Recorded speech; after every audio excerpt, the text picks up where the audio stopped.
Back to another episode of the Self-Development with Tactics podcast. Today we are once again gonna go through Design Your Work by Thiago Forte. Amazing book, really interesting book around life, somewhat life. It's actually pretty difficult to categorize it, to say whether it is this, that, or the other thing. But yeah, anyway. Let's see where it is. There it is. It should be already there. And there we go. Meta skills, macro laws, and the power of constraints, which is going to be the next one we are going through. This is all another way of saying the opposite of every great truth is also true, but with an asterisk, as long as you know thyself well enough to understand how it is true for you. It is these tools and maps I want to discuss in the rest of this point. They correspond to what I believe are the two pillars of self-knowledge when it comes to productivity: meta skills and macro laws. If meta learning is learning how to learn, then meta skills is in this context evolve learning how to work. Meta skills are the skills you need to leverage other skills. Which makes sense, if you do not know how to use your skills, how to maybe organize your skills as well, they are quite useless. If you're not able to use the tools that you're having on hand, even though you're having those tools, they're useless, not quite useful. Imagine the optionality in knowing that should the right opportunity come along, you could accomplish a month's worth of work in a week. And before you dismiss this as something for privileged single 20-somethings with no real responsibilities, take a look at Bethany Soul's similar experiment trading off childcare responsibilities with her partner for a week of dedicated focus. She saw a curiously similar 4.3 times increase in productivity as measured by code commitments and rated it equally satisfying. Each of these meta skills, defining one's own work, inducing particular states of mind, systems, thinking, habit formation, self-quantification, etc., could be the target of a variety of self-experiments, each one defining and splicing the skill differently depending on the needs of the moment. Sometimes they take the form of stronger requirements. I need this particular workspace to be productive, or I can't get work done without my coffee. The most consequential one shaped the future of one's career and life, painting possible choices in broad strokes. I'm more right-brained than left-brained, which are just some concepts that are in our head, even though there's a problem that I'm having with that. The whole problem that I'm having with it is honeycoating. When I'm saying I am not good at X, Y, or Z, and somebody else is like, okay, that's not truth, it's just what you're telling to yourself and whatnot, but I clearly know that I'm just not good at it. Period. I am just not good at this certain thing. Then this is just a fact. Period. Oh yeah. Of course, I'm also saying to people like, okay, that's not the truth. You're really good at X, Y, and Z. I really like what you're doing there and whenever. But on the other hand, one should also say when somebody is not good at something. There is no sensible reason why I should actually say that somebody is good at something even they are not, or even if they're not. Like, no, just not do that. I know of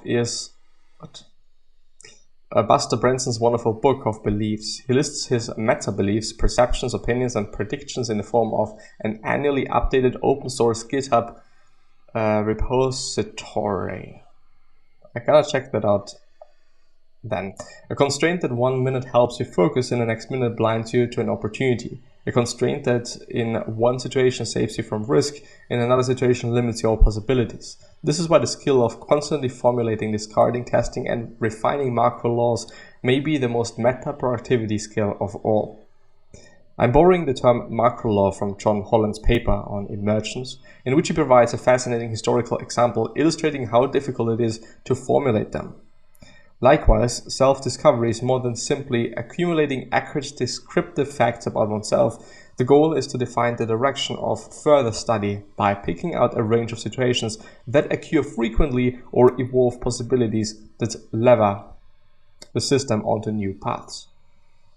It takes creativity, intuition, and deep self-knowledge to formulate new macro laws about ourselves that both fit our past and current identity and simultaneously guide our future in interesting directions. It is deep immersion in the messy details of experiments, condensing in hand-to-hand combat with the subtleties and ambiguities and exceptions unique to each one that produces the best breakthroughs, not the actual outcome.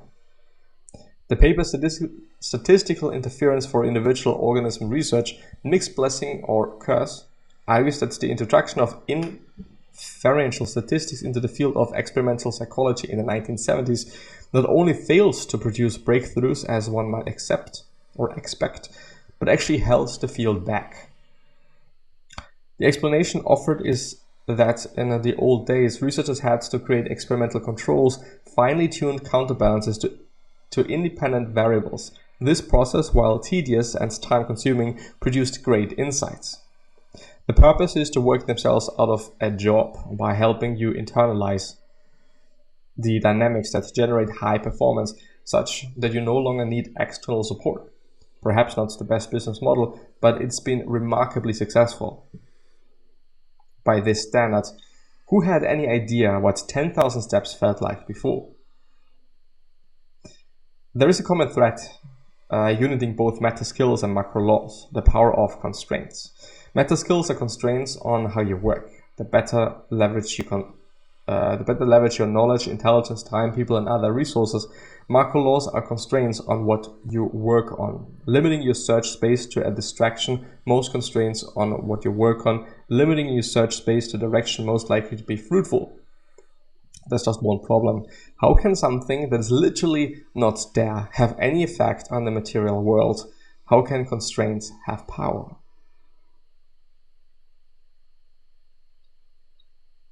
Deacon makes a daring argument that helps explain how meta skills and macro laws work.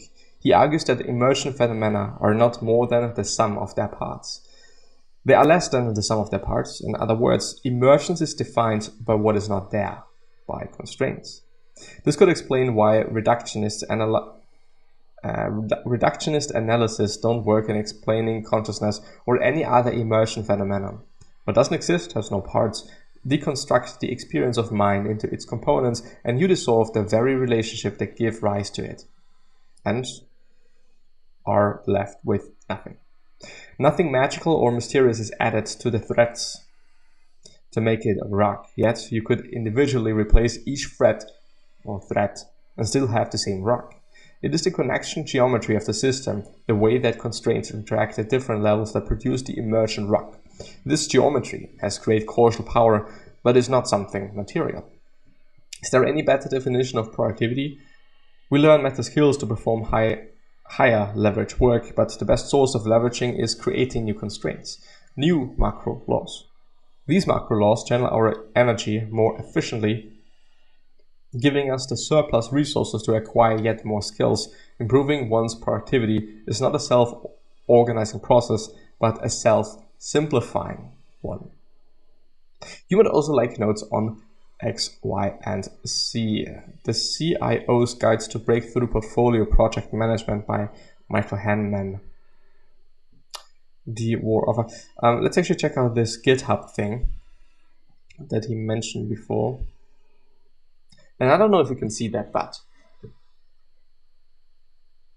my left brow is it called tweaking? I think it is called tweaking, which is not a good thing, by the way, which is most often due to stress, due to things going on, due to things that you just do not want to have, basically.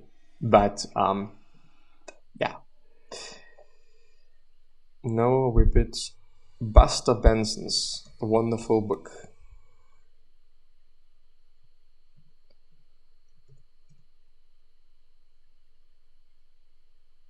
Cognitive biases. BusterBenson.com is an entrepreneur and former product leader at Amazon. Interesting book, blog, Codex. A cheat sheet to help you remember 200 plus biases via 3 conundrums. Information. There's too much information to process and we have limited attention to give, so we filter lots of things out.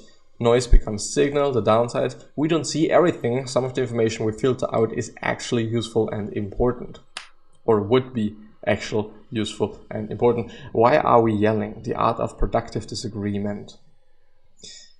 Is it a codex? Maybe let's just see what the codex is all about.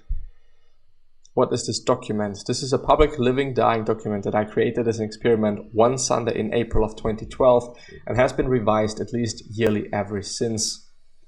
Brief timely of that history here, maintaining, it has become one of the most treasured activities in my life. It is a way for me to remember who I am, catch inconsistencies in how I respond to different events in the world, react to current events from a position of how I believe the world is, should be, and will become. I've updated it at least once a year since 2012, and challenges are tracked. Rather than attempting to avoid all errors in this doc, I am attempting to be as specific as possible and to quickly correct errors when they become apparent.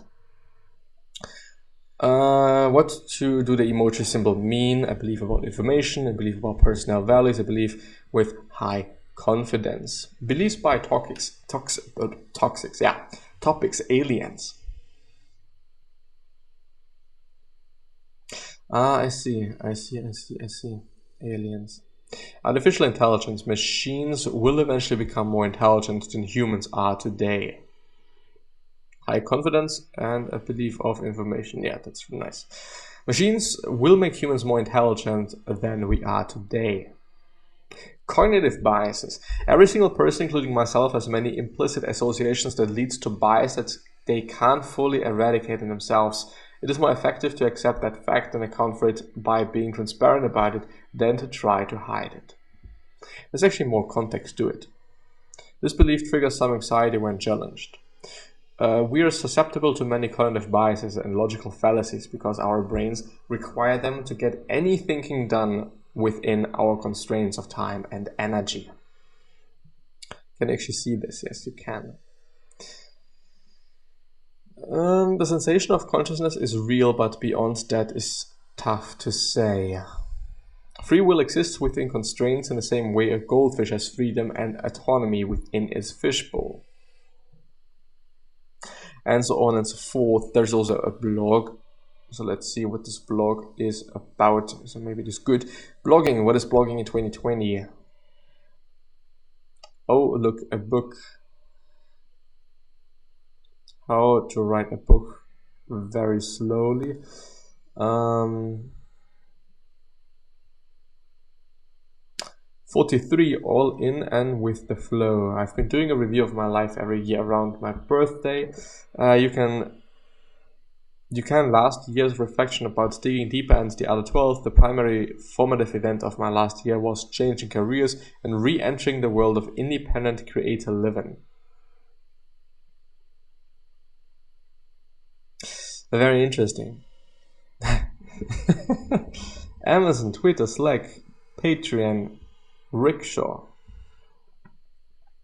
But what does this green mean? I don't know. Pocket buys as well. Anyway, maybe I'm gonna feature this site later or in some other episode again. But up until then, I wish you best and hopefully see you soon. So, bye bye.